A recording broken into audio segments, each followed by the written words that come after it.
Selamat pagi. Apakah suara Ibu terdengar? Dengar, Bu.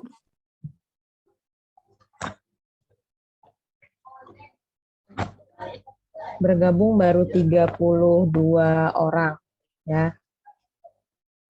Yang hadir hari ini itu rekap absennya akan selalu Ibu perhatikan untuk penilaian juga, tambahan penilaian juga ya. Oke, untuk pembelajaran pagi hari ini, silakan kita berdoa dulu. Siapa yang mau memimpin doa pada pagi hari ini? Boleh raise hand, mengajungkan tangan, atau Ibu tunjuk saja. Siapa yang mau nih hari ini memimpin membacakan doa? Apa kira-kira? Laki-laki?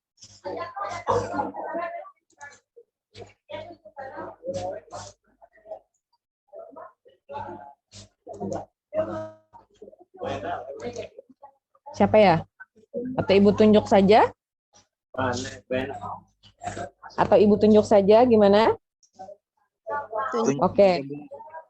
Apolos dari 10.2, silahkan memimpin doa.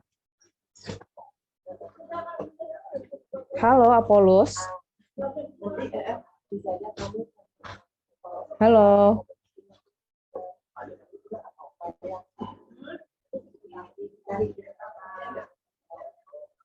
Apolos dari 10.2, apakah suara Ibu terdengar?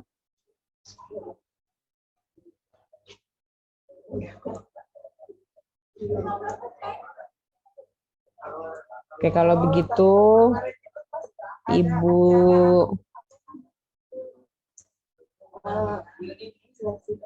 pilih kembali. Yonatan. Halo Yonatan. Iya, Bu. Ya, silakan pimpin doa Yonatan. Ya, teman-teman, sebelum kita memulai pelajaran hari ini, marilah kita berdoa menurut agama dan kepercayaan kita masing-masing. Berdoa dimulai. Ya, selesai. Oke, terima kasih. Bagaimana kabarnya hari ini? Sehat? Alhamdulillah ya. Ada keluhan nggak? Selama pembelajaran di rumah, gimana rasanya? Lebih enak luring apa daring? Luring, Bu. Luring. Luring ya. Kalau luring kita bisa bertemu di kelas, sedangkan kalau daring hanya bertemu via Zoom seperti itu. Oke, minggu kemarin itu kita sudah belajar tentang sosialisasi pembentukan kepribadian. Coba Ibu share screen ya.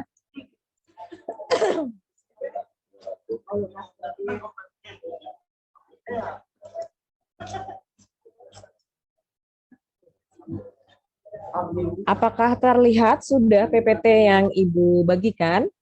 Terlihat, Bu. Ya. Di kolom chat itu ada PPT sambungan dari PPT minggu lalu. Silakan di-download juga untuk bahan bacaan. Ya. Nah, minggu kemarin kan kita sudah belajar yang namanya hidup dari kita lahir sampai kita meninggal. Kita selalu yang namanya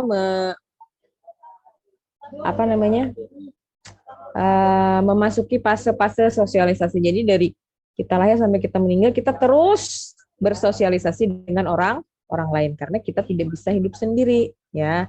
Nah, sosialisasi tadi yang paling pertama itu adalah yang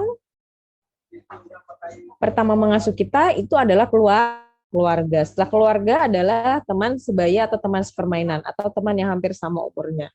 Kemudian setelah itu kita masuk pada fase sekolah, kemudian fase dunia kerja dan media massa. Jadi kita selalu bersinggungan dengan agen-agen tersebut. Nah, kalian pada umur yang sekarang nih umurnya berapa nih? 15 tahun. Berarti agen yang sering berhubungan dengan kalian siapa nih? Dari 5 agen ini, siapa yang sering sekali berhubungan dengan kalian? Yang pertama siapa dulu? Keluarga. Iya, keluarga. Kemudian teman sebaya juga lah. Kemudian sekolah juga. Nah, untuk media massa ini karena ini zaman milenial, zaman digitalisasi, semua berbasis digital, kita sudah akrab dengan yang namanya media massa, apalagi yang namanya media sosial. Apakah ada yang tidak mempunyai media sosial? Ada nggak? Atau apa saja media sosial yang kalian punyai kira-kira? Instagram, Bu. Instagram, boleh. Apalagi? WA, Bu, WA. WhatsApp, apalagi kira-kira? Apalagi? Facebook misalnya ya. Ya enggak? Kalau dulu ada Twitter, Fed misalnya ya. Nah, media massa secara tidak langsung juga membentuk kepribadian kita. Interaksi kita dengan media massa secara tidak langsung juga membentuk kepribadian kita. Nah, kita masuk ke pola sosialisasi. Jadi pola sosialisasi itu ada 2, ada secara represif, ada secara partisipatoris. Ya, kalau represif ini biasanya sosialisasinya berhubungan dengan punishment dan reward. Jadi ada hukuman, ada hadiah, imbalan. Seperti itu ya. Jadi ada punishment, ada reward. Apabila dia dianggap melanggar kesalahan, ya, melanggar hukum dan dianggap bersalah, maka dia akan diberikan hukuman. Apabila dia memberi kepatuhan misalnya ya, kemudian memberikan suatu prestasi, maka dia akan mendapatkan imbalan. Nah, ini bukan hanya di dalam keluarga, tetapi di sekolah yang sering terlihat sosialisasi represif ini, ya. Walaupun ada juga beberapa keluarga yang menerapkan sosialisasi represif ini, artinya di rumah misalnya kalau kita ada salah, kita diberi hukuman, ada nggak yang seperti itu kira-kira di rumah? Ada yang mau berbagi pengalaman tentang sosialisasi represif yang pernah dialami di rumah? Atau misalnya tidak patuh dengan orang tua, kemudian uang jajan dikurangi, HP disita, misalnya seperti itu. Itu namanya termasuk sosialisasi represif. Jadi ada penekanan, hukuman, dan imbalan. Misalnya kita dapat penghargaan apa dari sekolah, misalnya membawa nama harum sekolah misalnya pada ajang-ajang lomba tertentu, misalnya kita diberikan imbalan, reward sebagai motivasi. Nah, imbalan di sini tidak hanya berupa benda, tapi juga bisa berupa kata-kata, misalnya pujian. Ya, di rumah sering nggak dipuji, Ibu tanya nih? Ada yang sering dipuji nggak di rumah? Halo? Halo? Nah, Halo, Bu. gimana? Ada yang sering dipuji nggak? Pernah mendapatkan sering pujian nggak dari rumah? Misalnya ketika kamu menyapu rumah, apakah ada yang Bu, jarang. jarang? Misalnya ya, ketika kamu mengerjakan sesuatu di rumah, misalnya, wih pintarnya anakku, misalnya, wih hebatnya anakku, misalnya, itu juga termasuk sebagai reward atau imbalan berupa verbal. Ya. Oke. Tetapi ada juga yang sosialisasi partisipatoris. Ini artinya pemberian imbalannya ketika anak hanya berperilaku baik. Ketika anak tersebut melakukan kesalahan, itu dia ikut ikut memberikan pencerahan, nasihat seperti itu. Di sini ada penekanan pada interaksi dan komunikasi dua arah. Artinya ada komunikasi antara dua orang yang bersosialisasi tadi, entah itu memberikan nasihat, ya. Jadi tidak hanya berupa hukuman. Kira-kira kalian lebih memilih yang mana? Yang represif atau partisipatoris? Jadi kalau yang partisipatoris ini lebih menekankan pada komunikasi dua arah. Jadi ada komunikasi simbolik antara dua orang yang bersosialisasi. Jadi misalnya kalau misalnya ada hukuman, nah di situ diberikan nasihat, diberikan pencerahan, diberikan wejangan seperti itu ya. Tidak seperti yang direpresif karena ini dia lebih menekankan pada hukuman dan imbalan. Ya, kalau di sini dia lebih berpartisipasi di dalam sosialisasinya. Dia terlibat langsung dalam interaksinya. Ya, seperti itu ya. Jadi kalau lebih mudahnya kita lebih memilih yang partisipatoris. Nah, sosialisasi represif ini terlihat yang paling mudah sekali itu pada pendidikan militer. Tentara, polisi, bila salah langsung diberi hukuman. Ya enggak? Kalau sosialisasi partisipatoris ini terlihat sekali pada misalnya bimbingan-bimbingan yang ada di sekolah. Misalnya kalau kalian ada pelanggaran, kalian dipanggil oleh guru BP, kalian diberi nasihat. Nah, itu termasuk sosialisasi partisipatoris namanya. Ya, jadi kalau yang partisipatoris ini lebih apa namanya ya? Lebih enak seperti itu ya. Lebih ramah seperti itu daripada yang represif, ya. Oke. Nah, jadi ada sosialisasi tadi yang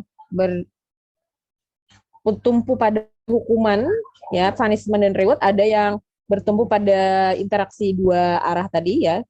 Nah, bagaimana sosialisasi tadi membentuk kepribadian kita? Di sini ada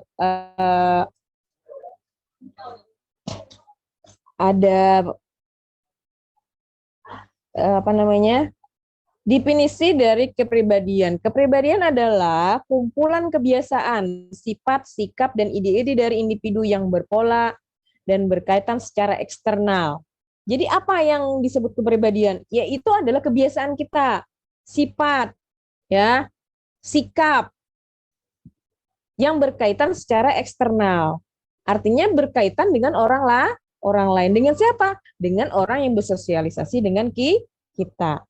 Nah, di dalam sosiologi sendiri, ya, istilah kepribadian itu dikenal dengan sebutan diri self. Self itu diri sendiri, ya. Ada yang namanya yourself. Apa tuh artinya? Dirimu sendiri. Sekarang nih lagi ramai di medsos self love, mencintai diri sendiri. Pernah nggak? Nah, ini ada susunan kepribadian, ya. Ada pengetahuan, ada perasaan, ada naluri. Ya, jadi yang membentuk kepribadian itu ada pengetahuan, perasaan, dan naluri. Apabila naluri, kira-kira nih ya, naluri ini ada 7. Naluri bertahan hidup, naluri seksual, naluri mencari makan, naluri bergaul, kemudian meniru, berbakti, dan keindahan bentuk. Kemudian kalau pengetahuan tuh berisi tentang pemahaman, konsep misalnya ya. Kalau perasaan tuh berarti apa? Keadaan dalam diri manusia, penilaian positif dan negatif ya. Oke. Nah,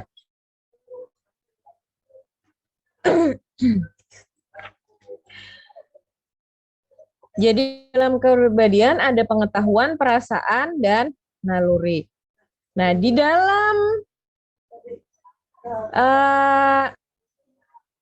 kepribadian itu ada temperamen dan watak. Apa temperamen kira-kira? Ada yang tahu temperamen apa?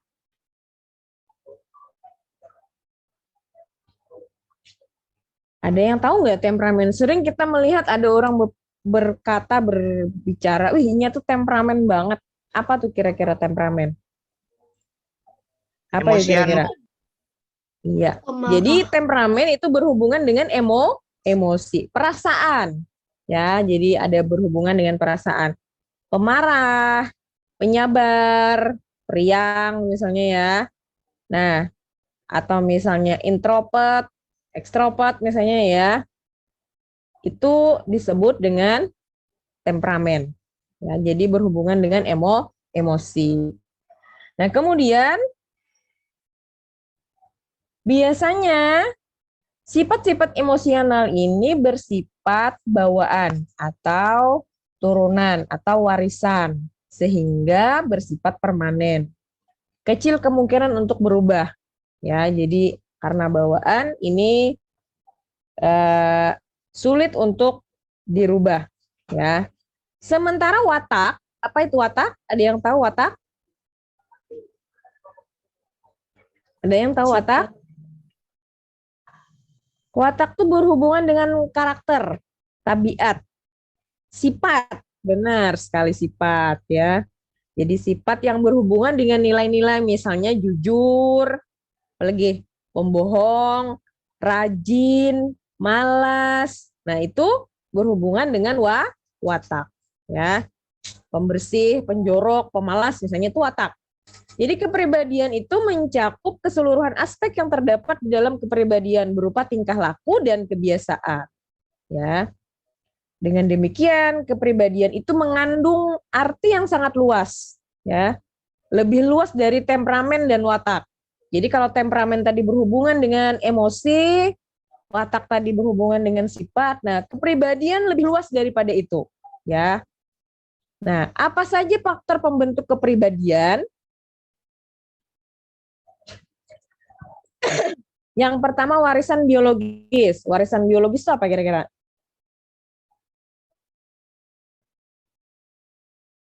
Semua manusia ya, yang normal ya, yang sehat, normal dan sehat itu pasti memiliki perasaan. Ya enggak?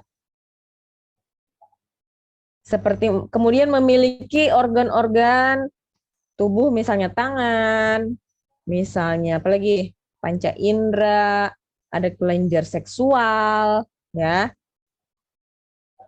Hal ini mempengaruhi kepribadian seseorang. Kematangan biologisnya ya. Misalnya seperti ini. Anak yang berumur 2 tahun, misalnya nih ya, anak yang berumur 2 tahun, tentu tidak dapat membaca, ya kan? Meskipun dipaksakan belajar, anak umur 2 tahun aja itu kan belajar berbicara ya harusnya ya. Nah, hal ini bukan disebabkan oleh kepribadiannya yang aneh. Ya, karena memang kematangan dari biologis tadi, kematangan dari otot-otot matanya tadi belum berkembang dengan baik. Tidak semua loh, tidak semua faktor fisik itu menggambarkan kepribadian seseorang. Ya, misalnya nih ya, misalnya, mohon maaf, orang gemuk adalah orang yang periang. Orang yang berambut merah adalah orang yang mudah marah. Orang yang rahangnya lebar itu berkepribadian kuat. Akan tetapi semua warisan biologis itu tidak bisa menggambarkan kepribadian seperti itu ya. Ada saja biasanya ya. Misalnya kita nih melihat ada orang berkumis tebal. Apa yang ada di dalam pikiran kalian? Ini berhubungan dengan ciri biologis, faktor biologis. Kita melihat ada orang misalnya kumis tebal, pasti dicap apa dalam pikiran kita biasanya? Sangar. Sangar.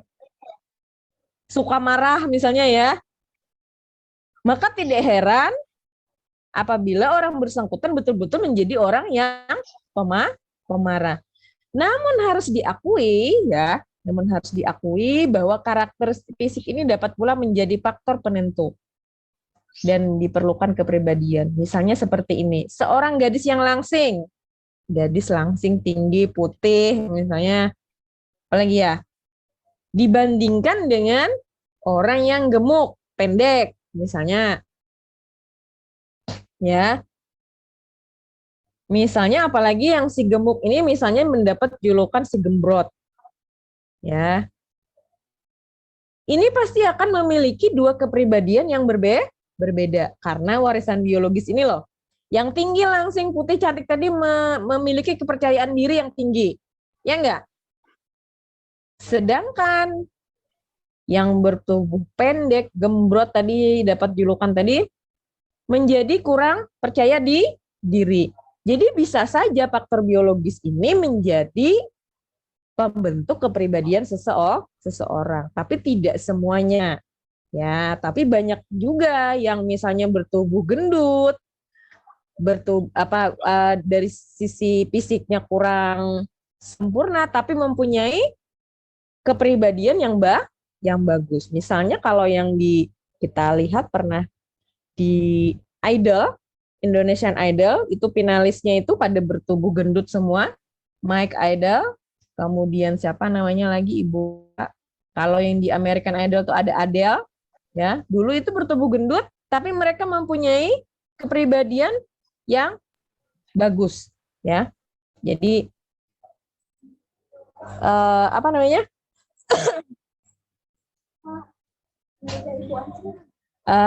warisan biologis ini juga menjadi faktor pembentuk kepribadian.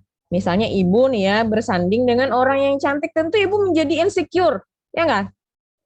Tidak percaya diri. Nah itu adalah faktor biologis tadi sebagai pembentuk kepribadian. Ya, walaupun banyak juga orang yang punya keterbatasan fisik tadi mempunyai pribadi yang baik. Oke, yang kedua, lingkungan fisik atau lingkungan geografis. Ya. Kenapa lingkungan fisik dan lingkungan geografis ini menjadi faktor pembentuk kepribadian?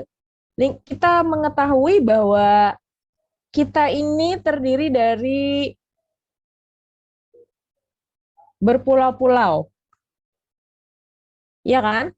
Indonesia aja beribu-ribu pulau, ya. Apalagi kalau kita bicara tentang dunia, ya. Orang aborigin yang di Australia itu ya, orang aborigin yang ada di Australia itu harus berjuang lebih gigih untuk mendapatkan bertahan hidup ya. Sementara orang-orang di Selandia Baru yang sering kita lihat dengan New Zealand yang ada di iklan-iklan apa tuh namanya, susu kalau tidak salah, ada air mengalir, kemudian rumput menghijau, pemandangan yang bagus. Pernah nggak kalian lihat seperti itu? Nah, dua orang yang tinggal dengan kondisi fisik berbeda ini akan menjadi dua kepribadian. Orang-orang yang aborigin tadi yang tinggal di Australia, ya, mereka ini terbatas dari segi makanan misalnya ya, sehingga akan apa? Akan menjadi orang yang tamak, akan menjadi orang yang rakus seperti itu ya, karena keterbatasan dari lingkungan fisik. Sedangkan orang-orang yang ada di Selandia Baru tadi ya, bisa saja dia menjadi orang yang lebih pemurah, lebih dermawan karena apa? Lingkungan fisik mereka, lingkungan geografis mereka berlimpah dengan kekayaan alam. Seperti itu. Jadi kalau terbatas akan menimbulkan apa? Tamak, rakus, ya. Untuk bertahan hidup tuh harus mereka berkelahi dulu seperti itu misalnya ya. Jadi dari uraian di atas jelas bahwa lingkungan fisik tadi bisa membentuk kepribadian seseorang, ya. Yang tinggal di kota dengan yang tinggal di desa itu berbeda. Yang tinggal di pantai, yang tinggal di gunung itu berbeda. orang di pantai, ya, dia akan menjadi orang yang apa namanya, mempunyai sifat terbuka, sikap terbuka. Karena apa? Pantai itu kan menjadi perantara masuknya agen-agen sosialisasi, ya. Berbeda dengan orang-orang yang ada di daerah pegunungan, apalagi yang terisolir, ya, yang susah dijangkau. Jadi lingkungan fisik itu sangat mempengaruhi kepribadian seseorang. Kita yang tinggal di pedalaman, ya, itu biasanya sangat apa namanya, mudah tersinggung, itu sudah pasti, ya, karena kita jarang bertemu dengan hal-hal yang baru, ya. Kemudian apalagi? Curiga terhadap hal-hal yang baru, seperti itu, ya. Kemudian yang ketiga, itu adalah kebudayaan. Kebudayaan apa? Ada yang tahu nggak kebudayaan? Ada yang tahu kebudayaan apa?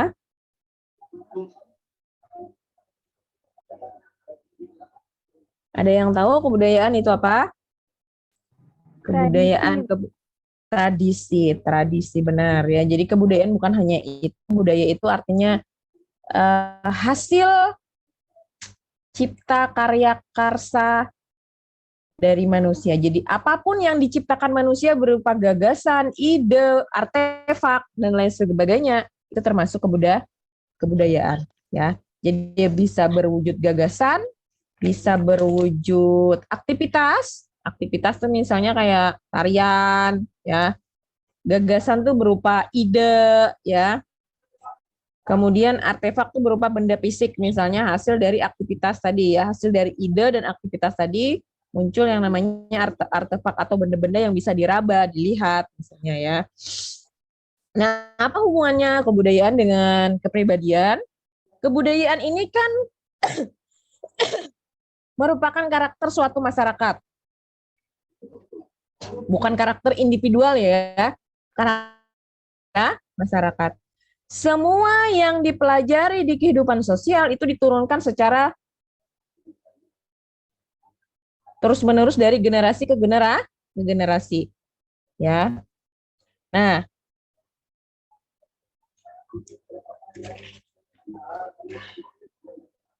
dari kebudayaan ini, dari kebudayaan yang kita wariskan ini, yang diwariskan oleh nenek moyang kita, ya, itu bisa membentuk kepribadian kita, ya.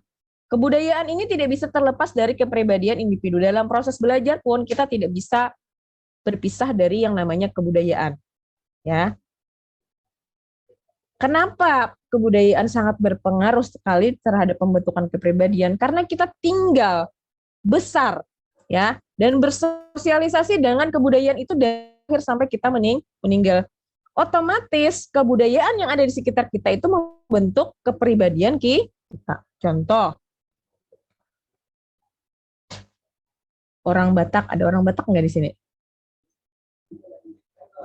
Ada orang Batak nggak di sini? Ada, Bu. Hah? Siapa yang itu? Siapa kelas 10A, Ibu lupa. Hana. Ada Hana nggak di sini?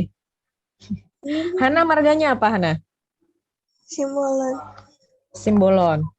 Ada lagi yang lain daripada Hana yang orang Batak? Ada yang kelas berapa Ibu lupa tuh di absennya?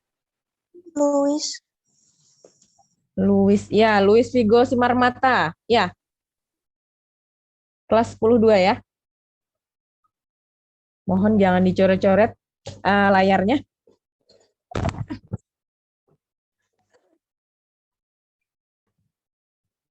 Nah,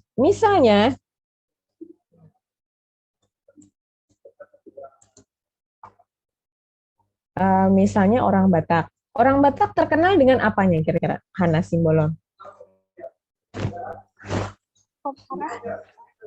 Pemarah. Apalagi?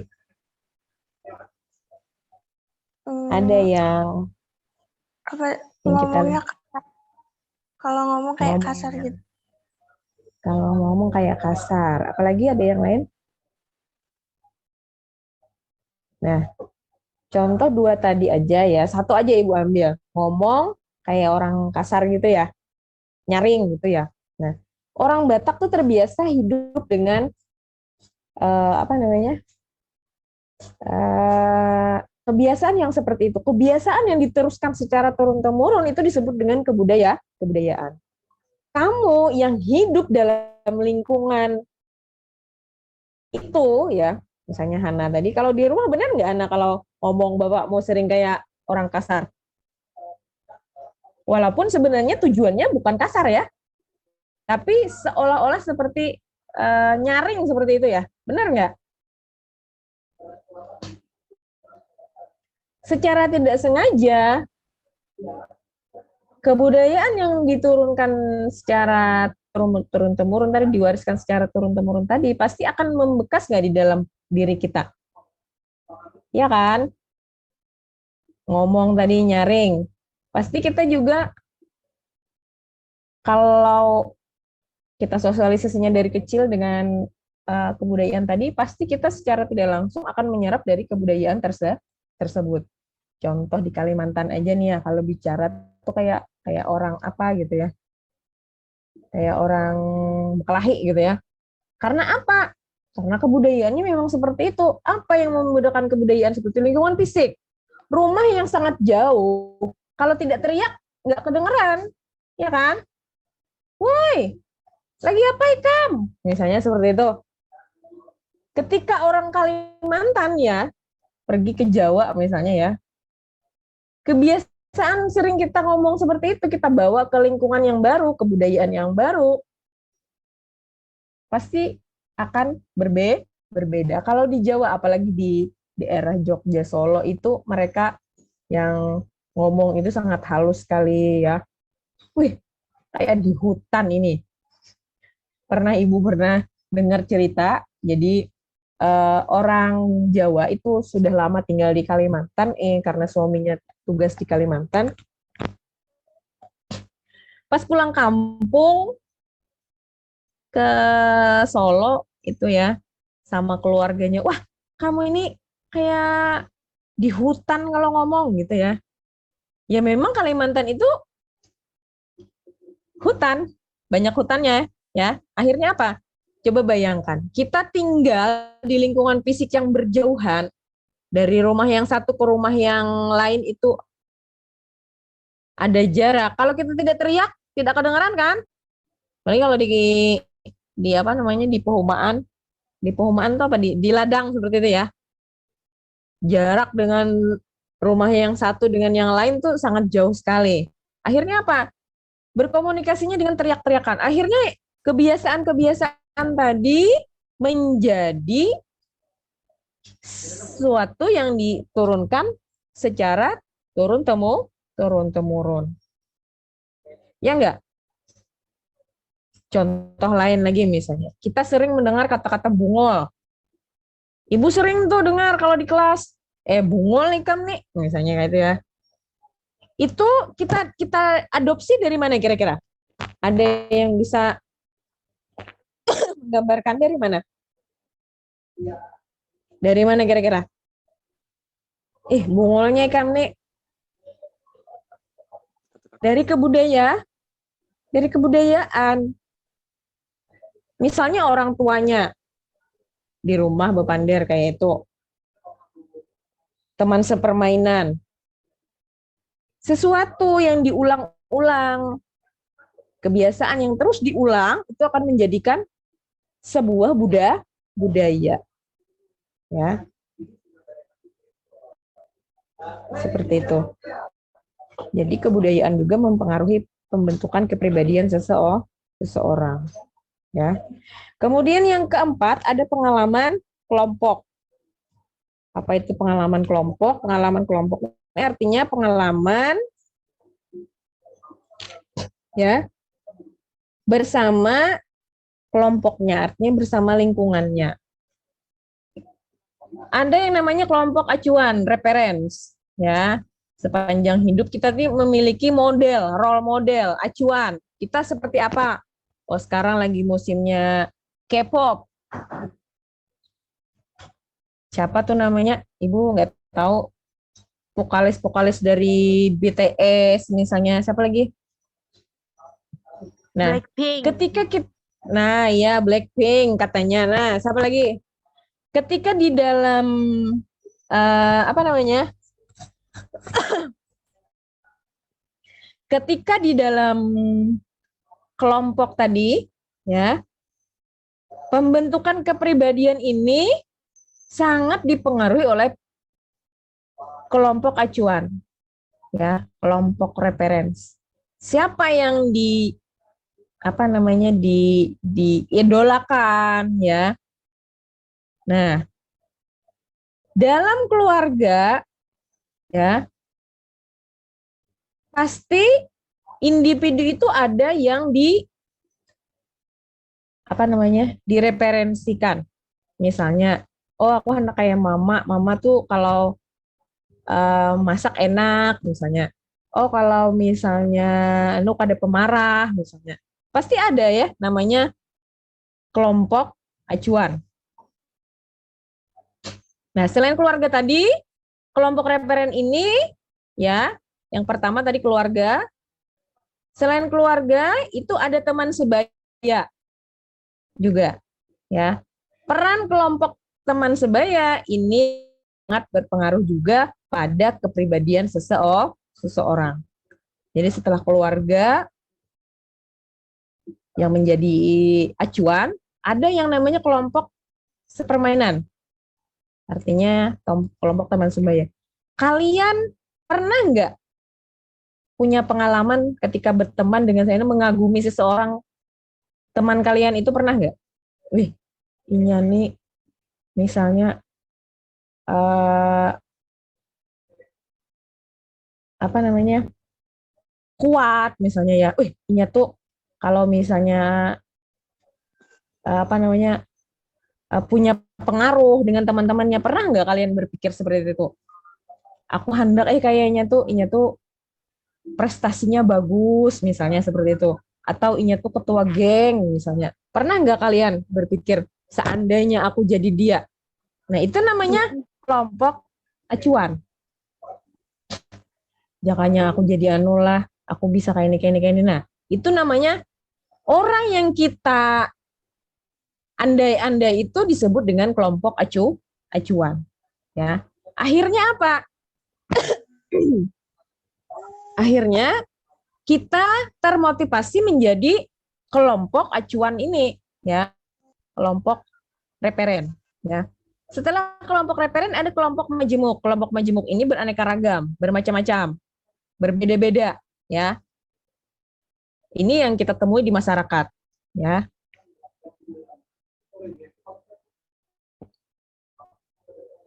Suatu norma yang dianggap penting oleh suatu kelompok masyarakat tertentu bisa saja di kelompok lain tidak dianggap sesuatu yang penting, ya. Yang dianggap sesuatu berharga di kelompok ini bisa saja di kelompok lain tidak berharga. Artinya, ya, dalam keadaan seperti ini kita harus bisa mempertahankan, harus bisa menentukan kepribadian kita sehingga tidak hanyut dalam arus perbedaan kelompok dalam kelompok majemuk tadi, ya. Misalnya nih seperti ini nih ya. Untuk umat muslim ya, meminum minuman yang beralkohol itu adalah larangan dari norma agama. Apabila dia melanggar maka dia disebut berperilaku menyimpang, ya kan? Tetapi di kelompok lain, di agama lain, mohon maaf, itu tidak dilarang. Benar nggak? Ada kan yang diperbolehkan? Ada nggak yang diperbolehkan? Ibu tanya.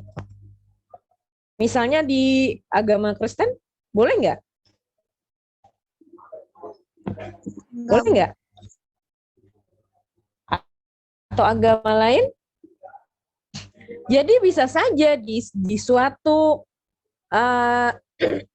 kelompok itu dianggap sesuatu yang paling berharga, di kelompok lain itu dianggap sebagai pelanggaran. Nah, kita sebagai individu itu harus bisa memilih untuk menentukan kepribadian kita supaya kita tidak terhanyut oleh perbedaan kelompok yang menjemuk tadi, ya. Dalam kenyataannya nih ya, perilaku kelompok teman sebaya ini sering sekali bertentangan dengan perilaku keluarga. Benar nggak?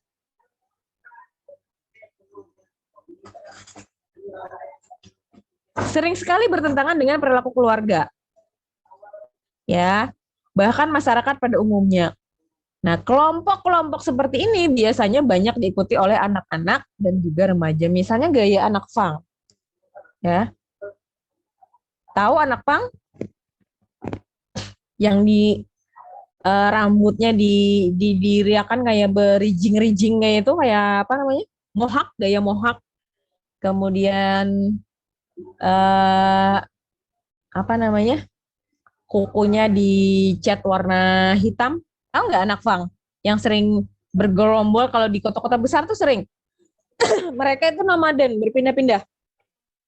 Ya. Mereka itu rentan sekali dengan yang namanya perilaku menyimpang. Karena apa? Karena untuk bertahan hidup, mereka harus kadang-kadang melanggar norma. Banyak sekali loh anak-anak muda yang mengidolakan hal-hal seperti itu. Contoh, di sekolah kita aja, gaya anak punk itu sudah mulai terlihat. Misalnya untuk yang laki-laki, Ibu pernah lihat beberapa orang itu menggunakan cat warna hitam. Ya. Kemudian celananya dibikin seperti celana apa yang agak susah kalau dibuka itu apa? Celana apa namanya? Celana apa ya namanya ya? Ibu lupa. Yang dikentat banget celananya itu pensil. Bahkan pensilnya itu dikasih resleting sampingnya supaya bisa masuk kakinya. Ya. Apalagi ya? Mungkin untuk di lingkungan sekolah untuk rambut sih masih tidak bisa tidak bisa diubah karena berhubungan dengan norma sekolah, ya.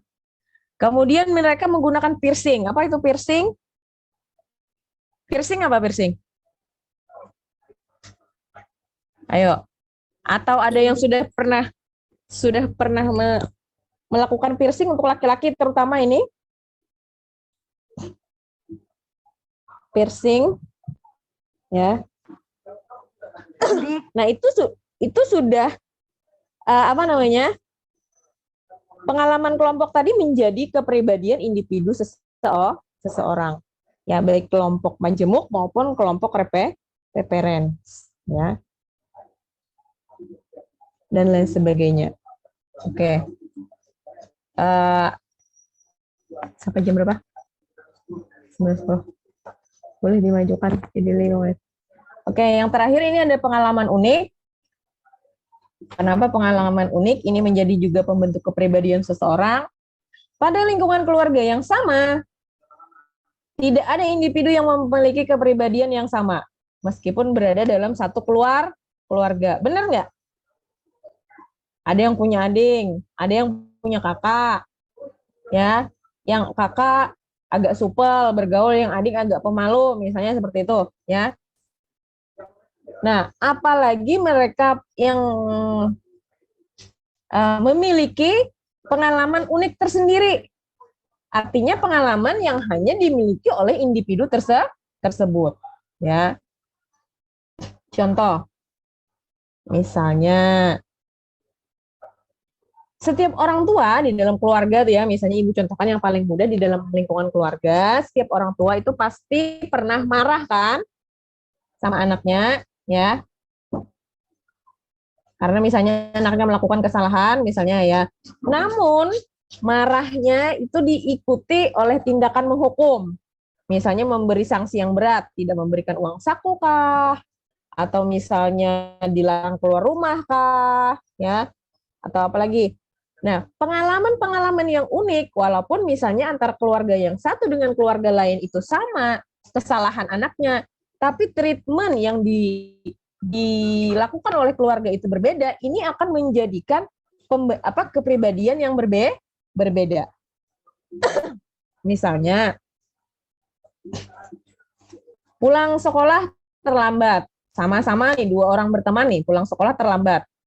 Yang satu dimarahi habis-habisan. Yang satu hanya dinasihati. Yang satu itu pasti akan mengalami luka mendalam. Ya kan? Sakit hati dan segala macam. Yang satunya tidak terlalu mendalam. Nah, jadi pengalaman unik ini ya akan membentuk kepribadian yang berbeda. Nah, pengalaman unik ini artinya pengalaman yang tidak pernah atau yang jarang oleh di pengalaman yang dialami oleh teman-temannya. Jadi agak berbeda pengalamannya. Nah, pernah nggak Ibu ceritakan kalian ada suatu film, Ibu lupa namanya, pemainnya itu Elijah Wood. Elijah Wood itu yang pemain film Kurcaci itu, Ibu lupa namanya apa. Jadi dia itu perannya sebagai seorang anak. Dia broken home, artinya di dalam keluarga itu tidak lengkap, hanya ada orang tua, hanya ada ibu, dan ibunya pun hanya berprofesi sebagai wanita tunasusila. Ya, jadi setiap malam itu dia melihat sang ibu ini membawa pelanggannya itu ke rumah. Ya. Kemudian dia melihat adegan-adegan dewasa, ya, yang tidak dialami oleh anak-anak lain, akhirnya apa? Membentuk kepribadian dia.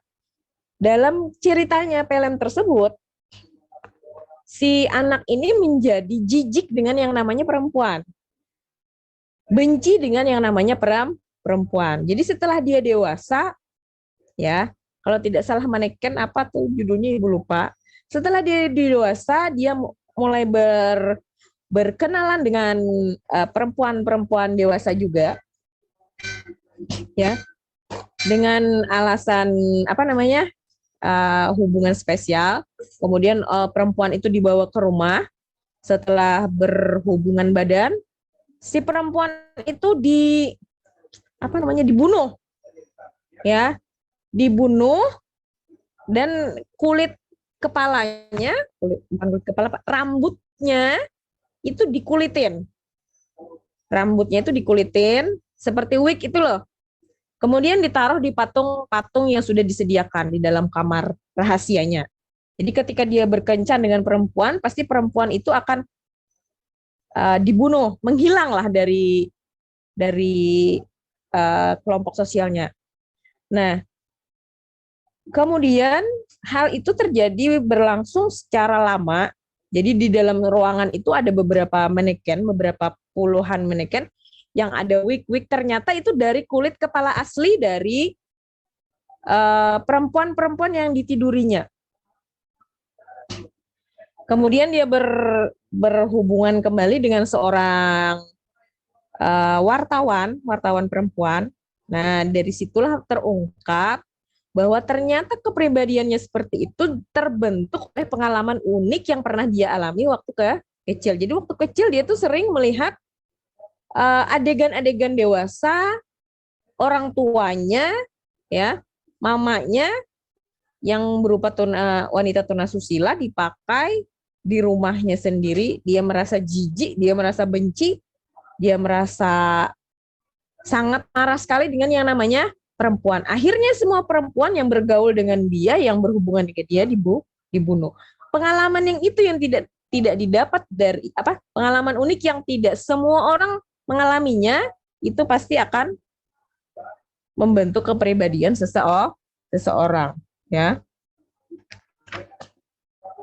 Misalnya pengalaman-pengalaman supranatural bisa membentuk kepribadian seseorang, sehingga seseorang tadi menjadi berbeda dengan teman-teman seusianya karena pengalaman yang berbeda, seperti itu. Ada yang ingin ditanyakan dulu? Ada yang ingin ditanyakan dulu sebelumnya? Tidak ada?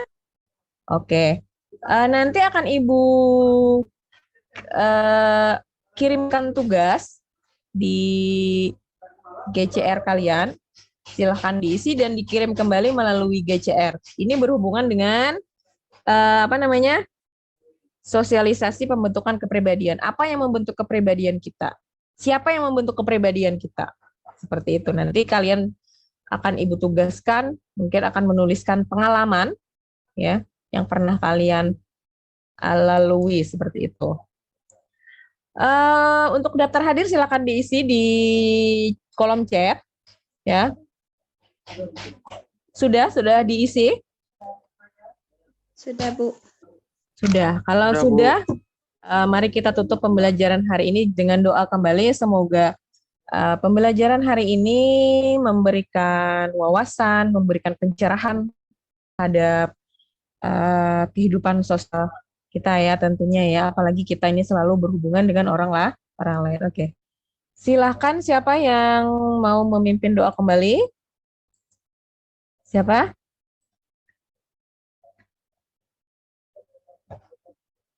Siapa ya? Oke, Okta Briantono, silakan memimpin doa.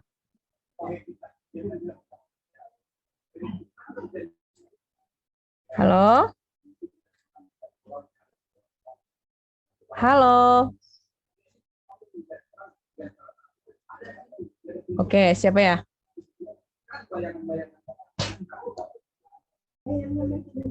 Siapa ya yang mau ya? Tadi Yonatan sudah. Atau Audia aja, Audia Whitney. Dari kelas 10-1. Silakan, Audia. Oh, lagi sakit kah? Sakit pilek? Iya, Bu. Oke, Dona Farisa, kelas 10-2. Silakan, Dona. Nah, ini ternyata banyak bayangan yang masuk sini. Halo, Dona. Oke, Hana aja, Hana Simbolon. Silakan, Hana.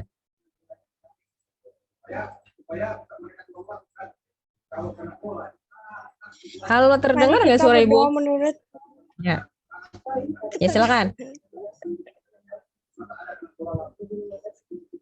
Sebelum menutup Mari kita pelajaran kita hari ini, mari kita berdoa menurut agama dan kepercayaan kita masing-masing. Berdoa mulai.